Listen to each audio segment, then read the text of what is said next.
Hi friends, welcome back to PF information Telugu. ఈ వీడియోలో చాలామంది పిఎఫ్ ఖాతాదారులు పెన్షన్ క్లెయిమ్స్ అనేవి రిజెక్ట్ అవుతున్నాయి. ఎందుకోసం రిజెక్ట్ అవుతుంది, దానికి గల కారణాన్ని చెప్పండి అని అడుగుతున్నారు. ఈ వీడియోలో పెన్షన్ క్లెయిమ్స్ ఎందుకు రిజెక్ట్ అవుతున్నాయో ఎక్స్ప్లెయిన్ చేస్తాను. వీడియోకి లైక్ చేయండి, కొత్తగా చూసేవారు సబ్స్క్రైబ్ చేయండి. ముందుగా పెన్షన్ క్లెయిమ్స్ ఎవరు రిజెక్ట్ అవుతున్నాయి అంటే, ఎవరైతే మల్టిపుల్ కంపెనీస్లో డ్యూటీ చేసి ఉంటారో, ఒక కంపెనీ కాకుండా 2-3 కంపెనీస్లు 4-5 కంపెనీస్లో డ్యూటీ చేసినటువంటి ఈపీఎఫ్ ఖాతాదారులది పెన్షన్ క్లెయిమ్స్ అనేవి రిజెక్ట్ అవుతున్నాయి. అలా కాకుండా మీరు ఒక కంపెనీలో డ్యూటీ చేస్తుంటే పెన్షన్ క్లెయిమ్ అనేది రిజెక్ట్ అవుతుందన్నమాట.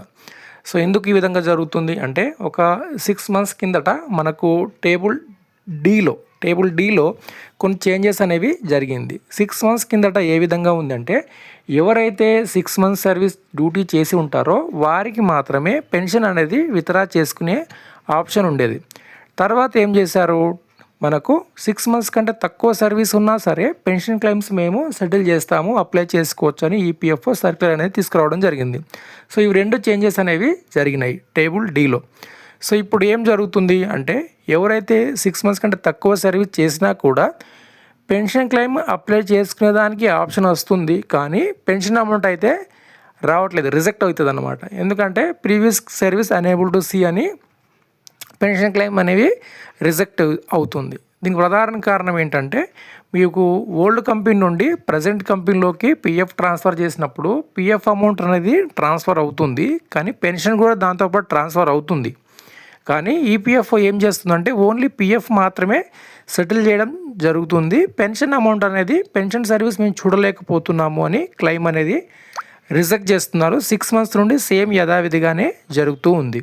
సో ఇప్పుడు మనకు ఈపీఎఫ్ఓ కొత్త అప్డేట్ ఏంటంటే, ఈపీఎఫ్ఓ యూపీఐ కానీ ఈపీఎఫ్ఓ ఏటీఎం కార్డు వస్తుందని ఈపీఎఫ్ఓ సర్కిల్లో చెప్పినారు కాబట్టి, సో కొంచెం వెయిట్స్ అయితే మనం వెయిట్ చేయాలి. ఒక 1 month పడుతుందా 2 months పడుతుందా తెలీదు.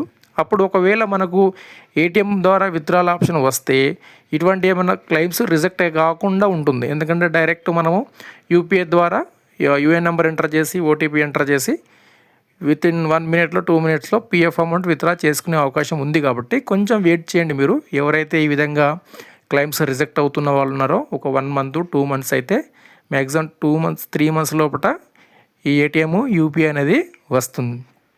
సో ఇది ఈపీఎఫ్ఓ ఉన్నటువంటి ఒక అలసత్వం అని నేను చెప్తాను. ఎందుకంటే ఈపీఎఫ్ఓ మెంబరు ఏ ఉద్యోగి అయినా ఒకే కంపెనీలో డ్యూటీ చేయడం అనేది అది కష్టము. ఏ ఉద్యోగి అయినా కంపెనీ మారాల్సిన పరిస్థితులు ఉంటాయి. కాబట్టి ఒకే కంపెనీలో లైఫ్ లాంగ్ డ్యూటీ చేయడం అనేది అది అందరికీ సాధ్యమయ్యే పని కాదు. సో మల్టిపుల్ కంపెనీస్లో డ్యూటీ చేసినా కూడా పెన్షన్ క్లెయిమ్స్ అనేవి సెటిల్ చేయాలి. అలానే మంత్లీ పెన్షన్లో కూడా సేమ్ ఏదో ఒక మడత పెట్టి పిఎఫ్ క్లెయిమ్స్ అనేవి రిజెక్ట్ చేస్తూనే ఉంది ఈపీఎఫ్ఓ. సో మీరందరూ కూడా ఒక 2-3 months వెయిట్ చేయండి. యూపీఐ వస్తుంది కాబట్టి అప్పుడు మనం ఆన్లైన్లోనే మన మొబైల్లోనో లేదా ఏటీఎంకి వెళ్ళో పిఎఫ్ అమౌంట్ విత్డ్రా చేసుకోవచ్చు. కాబట్టి సో అంతవరకు అయితే వెయిట్ చేయండి. సో ఇదండి అప్డేటు. వీడియోకి లైక్ చేయండి, కొత్తగా చూసేవారు సబ్స్క్రైబ్ చేయండి. ధన్యవాదాలు.